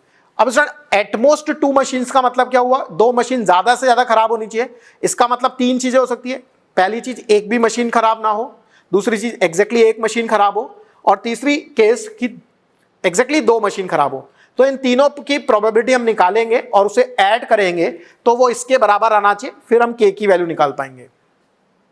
तो स्टूडेंट पहला केस लेते हैं कि एक भी मशीन खराब नहीं है। देखिए मशीन के खराब होने की प्रोबेबिलिटी है 1/4, तो सही होने की प्रोबेबिलिटी क्या होगी स्टूडेंट 3/4।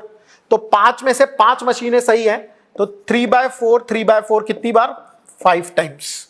ठीक है, दूसरा केस लेते हैं स्टूडेंट कि ठीक एक मशीन खराब है। तो सबसे पहले स्टूडेंट हमने 5 मशीन में से एक मशीन सेलेक्ट करी 5C1, वो खराब है 1/4, और बची हुई चारों मशीनें स्टूडेंट सही है, दैट इज 3/4 फिर 2 मशीनें खराब होने का केस लेते हैं स्टूडेंट। तो 5 मशीन में से 2 मशीन ली 5C2, वो दोनों स्टूडेंट खराब है तो 1/4 और बची हुई 3 जो है वो सही है, तो 3/4 this is equal to 3/4 into k। तो इसको सिंप्लीफाई करते हैं स्टूडेंट। तो देखिए मैं 3/4 कॉमन ले लेता हूं सिंप्लीफाई करने के लिए, तो यहां पे बचेगा 3/4 होल स्क्वायर यानी कि 9/16। उसके बाद यहां बचेगा स्टूडेंट, देखिए एक तो बचेगा 5, एक 4 और एक 3/4 भी बचेगा, तो 5 इंटू 3 15 और 4 इंटू 4 16 प्लस यहां बचेगा स्टूडेंट, देखिए 3/4 तो बाहर गया, तो ये 5C2 होता है 10 और 4 स्क्वायर होता है 16, तो ये हो गया स्टूडेंट 3/4 बस इसको सिंप्लीफाई ही करना है। तो 16 हम लोगों ने यहां पर एलसीएम लिया, तो 9 + 15 का मतलब हुआ 24 प्लस 10 इसका मतलब हुआ स्टूडेंट 34। तो देखिए इसको सिंप्लीफाई करेंगे तो 17/8 आएगा, तो ये आ गया 3/4 इंटू 17/8। तो अगर स्टूडेंट मैं कंपेयर करूं के से, तो के हो गया 17/8, option number first. Next question लेते हैं स्टूडेंट। तो एक मैथमेटिकल एल्जेब्रिकल क्वेश्चन है स्टूडेंट, फॉर्मूला बेस्ड क्वेश्चन है कि प्रोबेबिलिटी ए दी गई है, प्रोबेबिलिटी बी दी गई है, और ए और बी इंडिपेंडेंट है, ये भी दिया गया है। तब स्टूडेंट हमें कई ऑप्शन दे रखे हैं, उनमें से चेक करना है कौन सा ऑप्शन सही है। तो देखिए स्टूडेंट मुझे यहां पर कई चीजें दिख रही है कैलकुलेट करने के लिए, तो 2-3 चीजें हम पहले निकाल लेते हैं जो सब जगह यूज होगी, जैसे प्रोबेबिलिटी ए इंटरसेक्शन बी। तो प्रोबेबिलिटी ए इंटरसेक्शन बी होगा student probability A into probability B, since A and B are independent, that is 1/3 into 1/6, तो ये आ गया 1/18। फिर स्टूडेंट अगर मैं प्रोबेबिलिटी ए यूनियन बी निकालूं, तो देखिए ये होता है probability A plus probability B minus probability A intersection B. तो इसको सिंप्लीफाई करने के लिए 18 एलसीएम लिया, तो ये हुआ देखिए 6 + 3 9 -1 8 यानी 4/9। अब स्टूडेंट हम लोग एक एक करके ऑप्शंस को निकालते हैं। देखिए पहला ऑप्शन है प्रोबेबिलिटी A'/B', तो ये स्टूडेंट लिखा जा सकता है probability A' intersection B' divided by probability B'। अब देखिए स्टूडेंट ये जो दिया गया है इसको मैं A यूनियन B का डैश भी बोल सकता हूं, A' इंटरसेक्शन B' को, और प्रोबेबिलिटी B' का मतलब होगा student 1 minus probability B, that is 1 - 1/6, तो ये 5/6 हो गया। अब ये स्टूडेंट हो गया A यूनियन B की प्रोबेबिलिटी हमने निकालनी है 4/9, तो ये होगा 1 - 4/9 यानी 5/9 अपॉन 5/6, तो ये स्टूडेंट हमारे पास हो जाएगा 6/9 यानी 2/3, जो ऑप्शन नंबर फर्स्ट हमारा गलत हो गया। फिर हम देखते हैं स्टूडेंट ऑप्शन नंबर 2 को।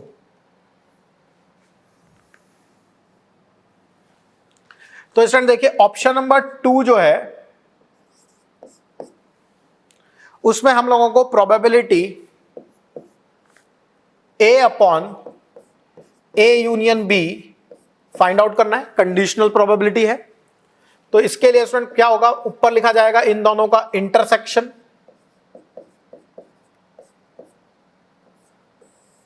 और नीचे की तरफ लिखा जाएगा प्रोबेबिलिटी A यूनियन B। अब देखिए student probability A union B तो मैं निकाल चुका हूं, वो तो है 4/9, वो तो डिनोमिनेटर में हमने लिख दिया सीधा सीधा। अब ऊपर में देखिए स्टूडेंट A और A यूनियन B का इंटरसेक्शन मुझे लिखना है, यानी A यूनियन B और A का कॉमन हिस्सा मुझे लिखना है।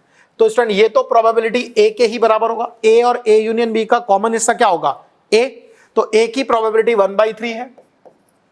तो स्टूडेंट इसको अगर मैं सिंप्लीफाई करता हूं तो देखिए ये आएगा हमारे पास में 3/4, ठीक है।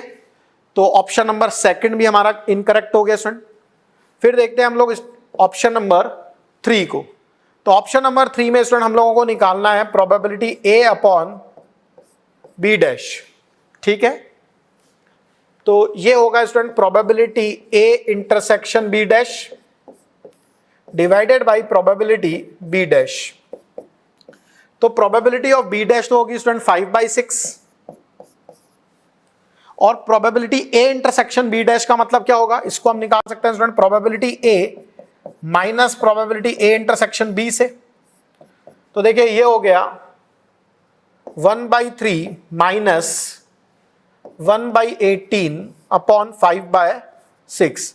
तो इसको अगर सिंप्लीफाई करें तो देखिए ऊपर 18 एलसीएम लिया तो 6 माइनस 1 मतलब 5/18 इंटू 6/5। तो ये स्टूडेंट हो गया 1/3।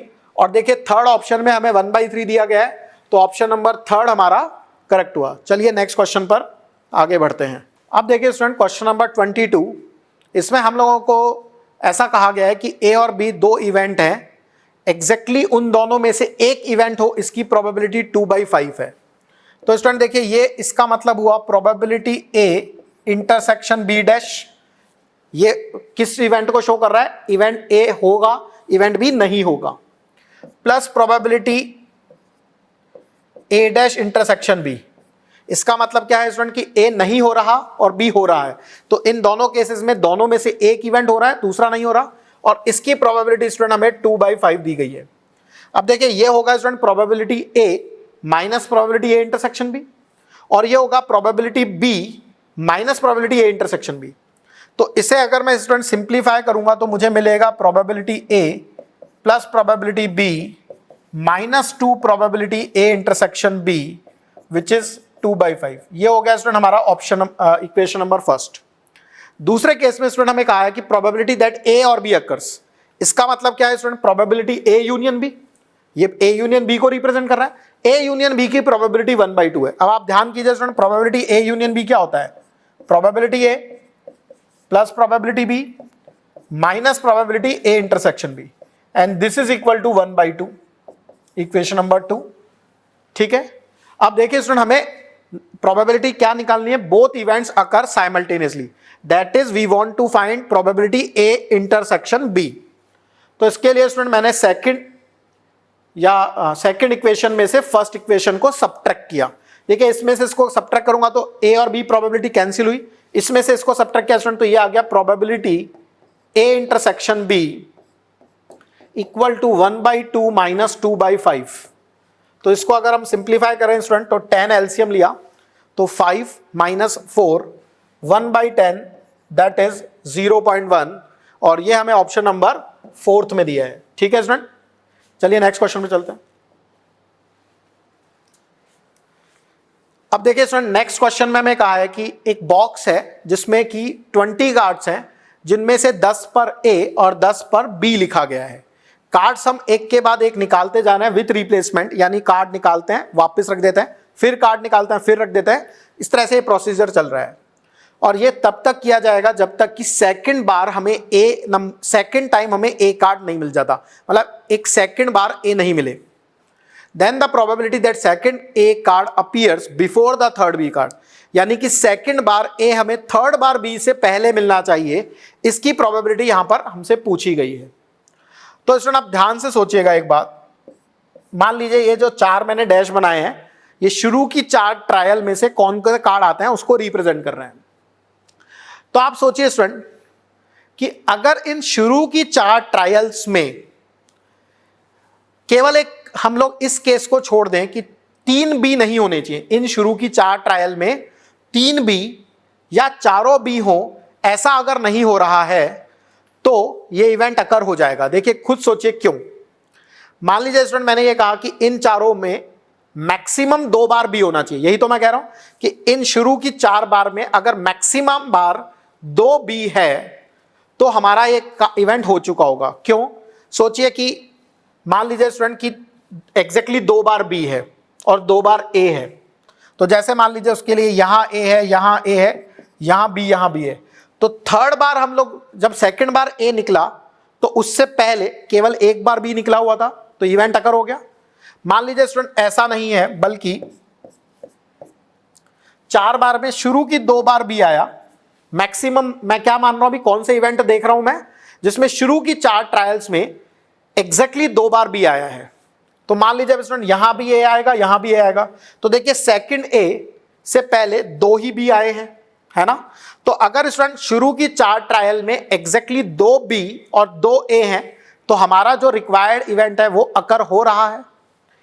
ऐसे ही स्टूडेंट मान लीजिए कि शुरू की 4 ट्रायल में 1 बी और 2 ए है, सॉरी 3 ए है, तब भी ये इवेंट अकर होगा। जैसे मान लीजिए स्टूडेंट यहीं बी है, अब यहां ए है, यहां ए है, यहां ए, तो सेकंड बार ए से पहले एक ही बार बी है।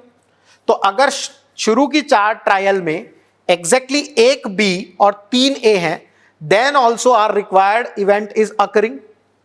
और अगर स्टूडेंट शुरू की 4 ट्रायल में चारों ए हैं, तब तो ये इवेंट अकर हो ही रहा है ना।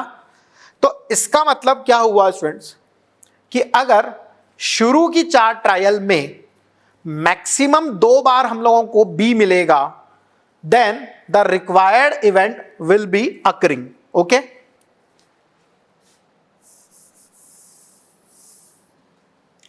तो हम अपनी प्रोबेबिलिटी कैसे निकाल लेंगे स्टूडेंट्स?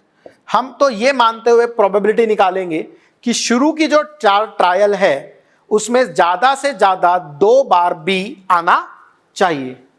तो इसको हम लोग कैसे करें स्टूडेंट, कि मान लीजिए 0 बार बी आता है, इसकी प्रोबेबिलिटी निकालते हैं। तो अच्छा, किसी भी बार जब हम लोग कार्ड निकालेंगे स्टूडेंट, तो उसके ए या बी आने की प्रोबेबिलिटी 1/2 होगी, क्योंकि 10 दोनों cards, number of cards of A and number of cards of B are same, तो ए या बी दोनों आने की प्रोबेबिलिटी 10/20 दैट इज 1/2 है।